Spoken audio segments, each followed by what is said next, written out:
In this video, we'll talk about Marico. We'll discuss company's business model, key important ratios, and definitely we'll cover company's fundamental also.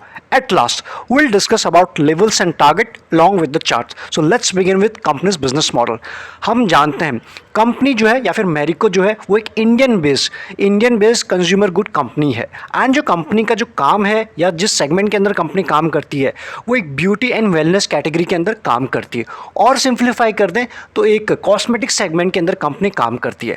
अगर हम next बात करें, company national and international दोनों level पे काम करती है। अगर हम बात करें as of now 25 plus countries में एज ऑफ नाउ मैरिको की प्रेजेंस है, जिसे आप काफ़ी अच्छा कह सकते हो।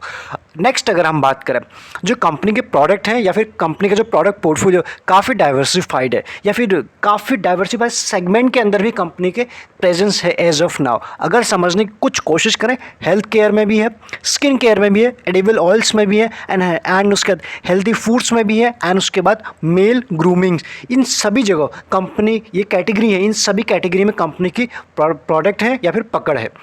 नेक्स्ट अगर हम समझने की कोशिश करें, हर 3 में से एक इंडियन इनके प्रोडक्ट को यूज़ कर ही लेता है। क्यों या फिर कैसे? क्योंकि इनका जो प्रोडक्ट पोर्टफोलियो काफ़ी डाइवर्सिफाइड है। हमने कैटेगरी तो जस्ट अभी समझी है। अगर कुछ प्रोडक्ट के नाम लेने की कोशिश करें, आप यहाँ देख पाएंगे सबसे पहला नाम जो निकल के आता है पैरासूट। डेफिनेटली हम सभी ने कभी ना कभी यूज़ किया है या फिर इसका नाम तो आपने सुना ही होगा। पैरासूट के बाद सफोला, ये भी हमने नाम सुना है, इसके प्रोडक्ट आपने यूज़ किए होंगे। उसके बाद हम बात करें कुछ पैरासूट एडवांस हो गए, हेयर केयर के बात करें, ये भी एक ऑयल है इनका, निहार हो गया एंड काफ़ी सारे और भी हैं। तो आप सारी चीज़ों को यहाँ पे पढ़ सकते हैं। ये सारे इनके प्रोडक्ट निकल के आते हैं। इसीलिए हर 3 में से एक इंडियन इनके प्रोडक्ट का यूज़ कर ही लेता है। सेगमेंट में भी इनकी अच्छी पकड़ है और उस सेगमेंट में भी कई सारे product as of now market में अवेलेबल है। अगर हम नेक्स्ट बात करें, कंपनी जो इतने सारे प्रोडक्ट बनाती है ये मैन्युफैक्चर कहाँ करती है या फिर कहाँ ऑपरेशन होता है, इसका जो ऑपरेट करती है वो इंडिया में ही करती है और 8 ऐसी फैक्ट्री हैं इंडिया में। अगर हमने ये सारे नाम आपके सामने है, अगर किसी एक का नाम लेने की कोशिश करें, पौंडीचेरी यहाँ पे है और बाकी सारे नाम आप यहाँ पे पढ़ सकते हैं। नेक्स्ट अगर हम इसके बाद बात करें, इस कंपनी की अभी तक जो जितनी भी हमने बातें की हैं वो है नेशनल लेवल पर। अगर इंटरनेशनल लेवल की बात करें, इंटरनेशनल लेवल पर भी कंपनी की अच्छी पकड़ है और वहाँ से जो कंपनी के पास रेवेन्यू निकल के आता है, ऑलमोस्ट 23% का रेवेन्यू वहाँ से निकल के आता है और रेस्ट ऑफ द जितना भी आता है वो इंडिया से निकल के आता है। ये आप चीज़ें समझ सकते हो। और जो ये 23% टोटल रेवेन्यू में से आता है वो किन प्रोडक्ट के थ्रू निकल के आता है, किन ब्रांड से निकल के आता है, ये आप यहाँ पे देख पाएंगे आखिरी वाली लाइन पे। पैरासूट हो गए, सफोला हो गए, ये सारे इनके नेशनल और इंटरनेशनल ब्रांड हैं, यहाँ से रेवेन्यू निकल के आता है। आफ्टर दिस कंपनी के बारे में अभी तक हमें कुछ समझ में आ गया। अब समझने की कोशिश करते हैं कंपनी के जो Q1 के रिजल्ट रहे कैसे रहे। इस Q1 को हम पिछले Q1 से कंपेयर करेंगे और समझने की कोशिश करेंगे क्या रहा इस बीच में, इस एक साल में YoY बेसिस पे नेशनल और इंटरनेशनल लेवल पे। सबसे पहले हम समझने की कोशिश करते हैं डोमेस्टिक लेवल पे अगेन YoY बेसिस पे जो वॉल्यूम में हमें ग्रोथ दिखाई पड़ी है, जो एक पॉजिटिव बात हमारे लिए हो जाती है। उसमें हमें जो जंप दिखाई पड़ रहा है 21% की जंप हमें दिखाई पड़ रहा है। This is good for us. Now if you talk about the revenue growth में अगर बात करें डोमेस्टिक लेवल पे, वहाँ पर भी हमें जंप दिखाई पड़ रहा है ऑलमोस्ट 35% प्लस का। This is again good for us. ये तो रहा डोमेस्टिक लेवल पे। डिस्पाइट दिस कोविड फॉल या फिर जो कोविड की वजह से जो हमें डेंट दिखा, उसके बाद भी कंपनी ने अच्छे नंबर्स दिखाए हैं या फिर कुछ रिकवरी होते हमें दिखाई पड़ रही है पॉजिटिव में। इसी चीज़ को अगर हम समझने की कोशिश करें इंटरनेशनल लेवल पे, यहाँ पर अगेन हमें रेवेन्यू ग्रोथ में 20% की जंप दिखाई पड़ रही है अगेन YoY बेसिस पे। This is good. और इसके बाद अगर हम समझने की कोशिश करें कंसोलिडेटेड रेवेन्यू ग्रोथ में, उसमें भी आपको 31% की पॉजिटिव जंप दिखाई पड़ रहा है। तो ये भी हमारे लिए एक अच्छी बात हो जाती है। हमने देखा कंपनी वेरियस सेगमेंट के अंदर काम करती है, यानी कैटेगरी बहुत सारे हैं जिसके अंदर कंपनी के प्रोडक्ट अवेलेबल हैं। उस कैटेगरी के अंदर भी कंपनी के बहुत सारे प्रोडक्ट हमें दिखाई पड़े हैं, हमने जस्ट अभी पढ़े हैं। उसके अंदर भी अगर हम बात करें ना, हर एक इस कंपनी का प्रोडक्ट अपने आप में एक मार्केट शेयर को गेन करता है, अपने आप का उसका एक मार्केट शेयर है।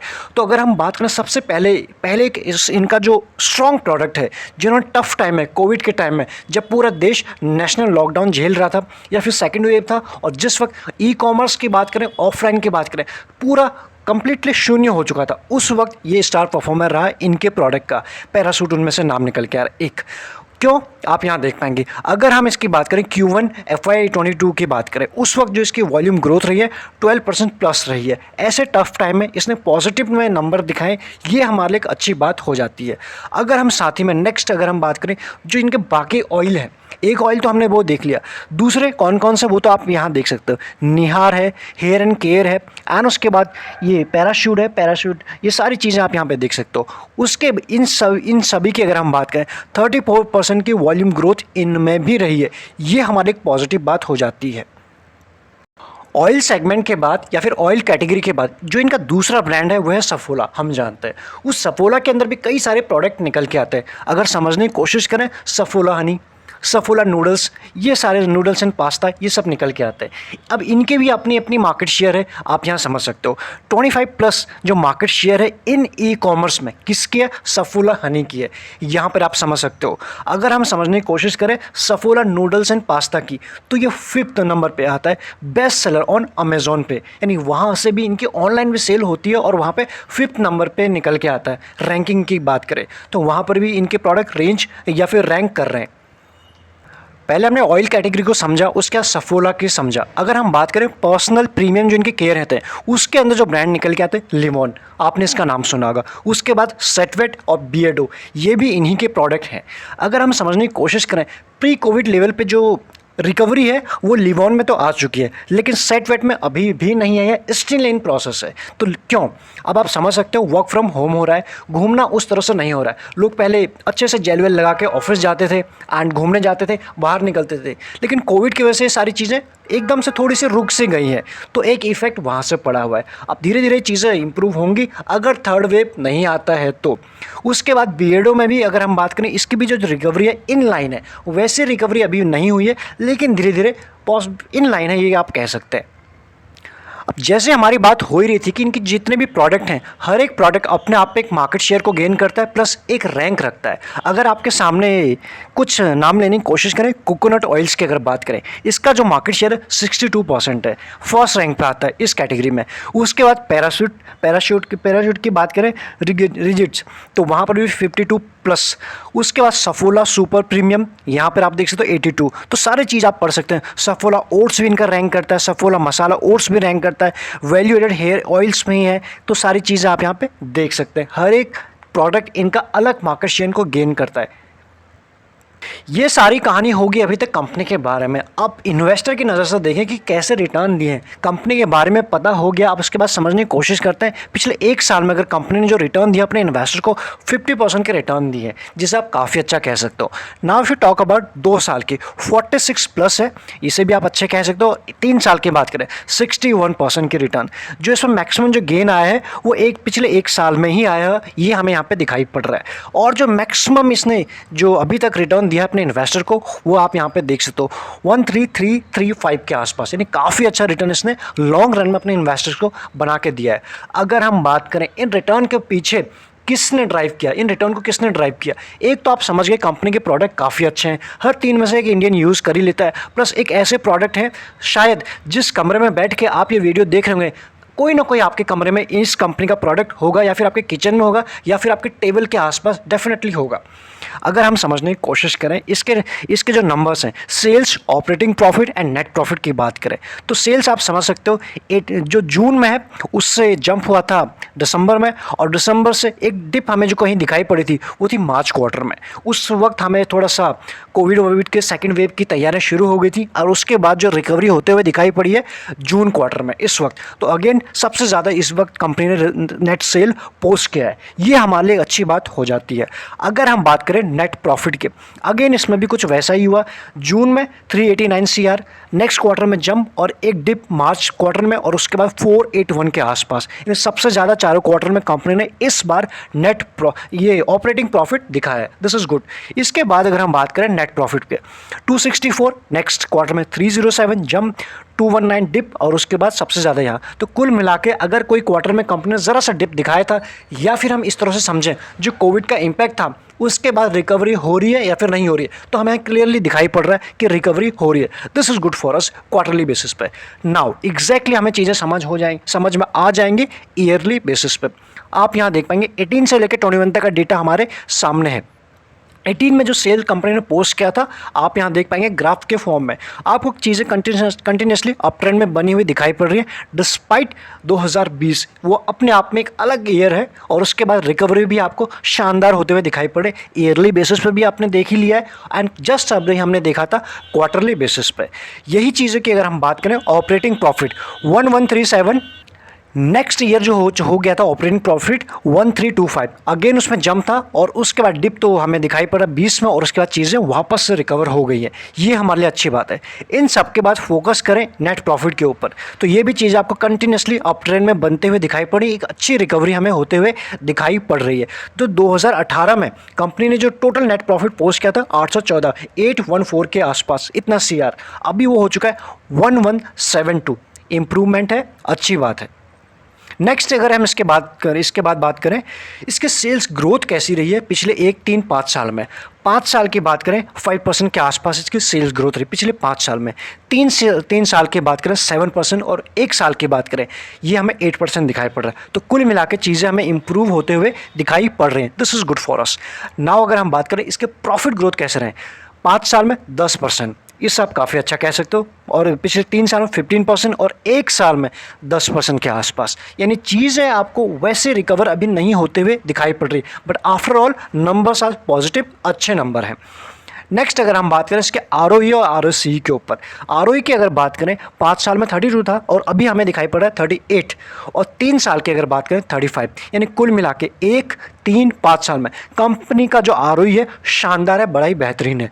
ROCE की अगर हम बात करें ये भी आपको 43 इस साल दिखाई पड़ रहा है, और 3 साल की बात करें 39 और 5 साल की बात करें 38, यानी चीज़ें आपको अच्छी दिखाई पड़ रही है। This is good for us. After all company एक डेट टू इक्विटी रेशियो कितना है, कंपनी डेट फ्री है नहीं है, आप यहाँ देख पाएंगे 0.05 डेट टू इक्विटी रेशियो है, जिसे आप ऑलमोस्ट कह सकते हो नेग्लिजिबल कह सकते हो, बिल्कुल ज़ीरो ही है इस जैसे कंपनी के लिए। कंपनी के अगर कैश की बात करें, कंपनी के पास जो कैश है 711 CR के आसपास है, और डेट की बात करें 142, तो काफ़ी कम है कैश के सामने। ये हमारे लिए एक अच्छी बात हो जाती। कैश रिच एक कंपनी है, जब भी कोई प्रॉब्लम आएगी, कोविड जैसी सिचुएशन आएगी, तो कंपनी के पास इनफ कैश है कि उसको फेस कर सके, कंपटीशन के साथ लड़ सके। नेक्स्ट अगर हम बात करें शेयर होल्डिंग पैटर्न के ऊपर, आप यहाँ ग्राफ के फॉर्म में भी पढ़ सकते हैं इसको, एंड नंबर्स भी लिखे हुए हैं। सितंबर से लेकर अगस्त का ये डेटा आपके सामने है। प्रमोटर के पास 2 सितंबर में था 59+, अभी भी उतना ही है। तो चारों क्वार्टर में प्रमोटर ने अपनी जो होल्डिंग है उसको हाथ नहीं लगाया। FIs की अगर हम बात करें 23+ था सितंबर में, अभी है 24+, ऑलमोस्ट 25 के आसपास। किसने खरीदा है आप यहाँ देख पाएंगे, FIs धीरे धीरे करके होल्डिंग को बढ़ा रहे हैं। DIs की अगर बात करें 10+ था सितंबर में, अभी हो चुका 9.57। ज़रा सा उन्होंने कुछ कम किया, लेकिन वो भी कब किया ये समझ लेते हैं, आखिरी क्वार्टर में ही किया है। मार्च में उनके पास से 10+, अभी ही उन्होंने कुछ प्रॉफिट बुकिंग की है, ज़्यादा नहीं की है, इसलिए उतनी टेंशन की बात अभी नहीं है। पब्लिक की अगर हम बात करें 6+ था सितंबर में और अभी है 5+, तो पब्लिक का भी इंटरेस्ट बना हुआ है इस कंपनी में। बाकी गवर्नमेंट का ज़्यादा इन्वॉल्वमेंट या फिर इन्वेस्टमेंट ज़्यादा नहीं है, आप यहाँ देख पाएंगे। इस कंपनी के ऊपर 0 प्लेज है, ये हमारे लिए और भी अच्छी बात हो जाती है। इसके बाद अगर हम समझने की कोशिश करें कंपनी का डिविडेंड यील्ड 1.34, कंपनी डिविडेंड भी अच्छा देती, ये भी अच्छी बात है। EPS की बात करें 8 के आसपास है, ये थोड़ा सा कंपनी का EPS इसे आप थोड़ा सा पुअर कह सकते हैं। इंडस्ट्री पी जो चली 76 और ये स्टॉक हमें मिला है 63 के आसपास, यानी अपने इंडस्ट्री पी से हमें फिर भी नीचे ही मिल रहा है, बहुत ज़्यादा इंडस्ट्री पी से ऊपर नहीं मिल रहा है, ये भी हमारे लिए एक अच्छी बात हो सकता है। आफ्टर ऑल दिस, ये सारी कहानी के बाद जो मार्केट में एनालिस्ट हैं, जानकार हैं, उनके सुने तो जो बाई की रेटिंग दे रहे हैं 68% बाई की रेटिंग दे रहे हैं as of now current price पे, और सेल की रेटिंग दे रहे हैं 11%, बाकी जो होल्ड की रेटिंग दे रहे हैं 21% के आसपास। आपको ना हमारी जो हमेशा आपसे यही एक सलाह रहती है, ना आपको हमेशा एनालिस्ट की सुननी होती है, ना हमारी या हम जैसे जो भी आप वीडियोज़ देखते हैं, आपको अच्छे से अपनी रिसर्च करनी होती है या फिर अपने एडवाइज़र से पूछना होता है, उसके बाद ही कोई फाइनल डिसीजन लेना होता है। हम यहाँ जितनी सारी हमने बातें की कंपनी के बारे में, सारी चीज़ें कंप्लीटली एजुकेशन के पर्पस के हिसाब से ही कर रहे हैं। इन सब के बाद अगर इसके चार्ट को समझने की कोशिश करें, आप यहाँ देख पाएंगे मैरिको का 1 डे का चार्ट ओपन है। चार्ट को हम डिस्कस करें, अगर अभी तक आप प्राइवेट चैनल का पार्ट नहीं बने, डिस्क्रिप्शन में आपको लिंक्स मिल जाएंगे। प्राइवेट चैनल पर जो हमारे पर्सनल ट्रेड होते हैं रियल टाइम बेसिस पे कुछ शेयर करते रहते हैं। अदरवाइज एक्स्ट्रा लर्निंग के लिए आप ज्वाइन बटन भी कंसिडर कर सकते हैं। ज्वाइन बटन आपको चैनल पर मिल जाएगा जैसे ही आप चैनल को विजिट करेंगे। तो इसको समझने की कोशिश करते हैं। इसमें बड़ा ही अच्छा अपमूव है, आपने देख लिया, आपके सामने है, प्लस रिटर्न भी आपने देख लिया। अब समझने की कोशिश करते हैं अभी क्या हो सकता है करंट प्राइस एक्शन के हिसाब से। आप यहाँ मत देखिए, आप फोकस कीजिएगा यहाँ जुलाई में। जुलाई का जो इसका रफली हाई था वो इस लेवल के आसपास था और ये वापस, ये शेयर कहानी वहीं से शुरू हुई थी, वापस वहीं पे आ चुका है। रफली अगर बात करिए कौन सा प्राइस हमें दिखाई पड़ रहा है, ऑलमोस्ट 550 का प्राइस दिखाई पड़ रहा है। कुछ दिनों पहले इसमें ब्रेकआउट हुआ। ब्रेकआउट के बाद इसमें उस तरह से रैली नहीं आई जिस तरह से जनरली किसी भी शेयर में ब्रेकआउट के बाद रैली आती है। ये ज़रा सा ऊपर ज़रूर गया, ऐसा नहीं गया नहीं गया, लेकिन वापस से पिछले 2 दिनों से इसमें कंटिन्यूसली प्रॉफिट बुकिंग चल रही। छोटी छोटी टेंशन के बाद बिल्कुल भी नहीं है हमारे लिए। यहाँ से 3 केस निकल के आते हैं फ्रेश बाइंग के लिए, और जिनके पास है वो क्या करें। देखिए, जिनके पास है आपको कुछ करने की ज़रूरत नहीं है। आपने एक अच्छे कंपनी में इन्वेस्ट कर रखा, आपको टेंशन लेने की ज़रूरत नहीं है। कल से या फिर 1 दिन के बाद इसमें एक आपको अच्छी रैली फिर से वापस आते हुए दिखाई पड़ेगी। फ्रेश बैंक की अगर बात करें, कल के दिन आपको ये लेवल टच होता हुआ दिखाई पड़ सकता है। अभी की जो क्लोजिंग हुई है 560 के आसपास हुआ है। अगर ये आपको 550 या फिर उसके बिलो आपको मिल जाता है तो आपको इसमें एक अच्छा बाइंग इसमें हो सकता है, क्योंकि ये इसके लिए स्ट्रॉन्ग सपोर्ट का काम करने वाला है। 550 का लेवल, 550 मिल जाए, 545 मिल जाए, जहाँ भी मिल जाए, इस लेवल के आसपास अगर कल के दिन मिल जाता है तो डेफिनेटली इस लेवल के आसपास हम फ्रेश बाइंग कर सकते हैं। कुछ इसमें बाइंग कर सकते हैं, एवरेजिंग कर सकते हैं। तो यहाँ पर कल इस शेयर के लिए जी के ऊपर आपकी नज़र होनी ज़रूरी हो जाती है। चलिए, अगर ये लेवल टूटता तभी हमें नीचे के लेवल दिखाई पड़ेंगे, लेकिन एज ऑफ नाउ जो इतने लंबे टाइम से ये इसको ब्रेक नहीं कर पाया था, लगता नहीं है कि इसको ब्रेक करके सीधा नीचे आने वाला है एज ऑफ नाउ, क्योंकि चार्ट स्ट्रॉन्ग है एज ऑफ नाउ। ये छोटे छोटे हिकअप तो हमें रेगुलर बेसिस पे दिखाई पड़ते हैं। प्लस जिस सेक्टर को ये बिलोंग करता है एफएमसीजी में, आज भी हमने थोड़ा सा प्रेशर देखा था, इसलिए उतनी टेंशन की बात हमारे लिए है नहीं। बाकी अगर इसके बाद भी अगर आपके कुछ क्वेरी रहेंगे आप हमें बता सकते हैं। बाकी आप एक्स्ट्रा लर्निंग के लिए ज्वाइन बटन भी कंसिडर कर सकते हैं अगर आपको लगता है यूज़फुल तो। Thank you so much.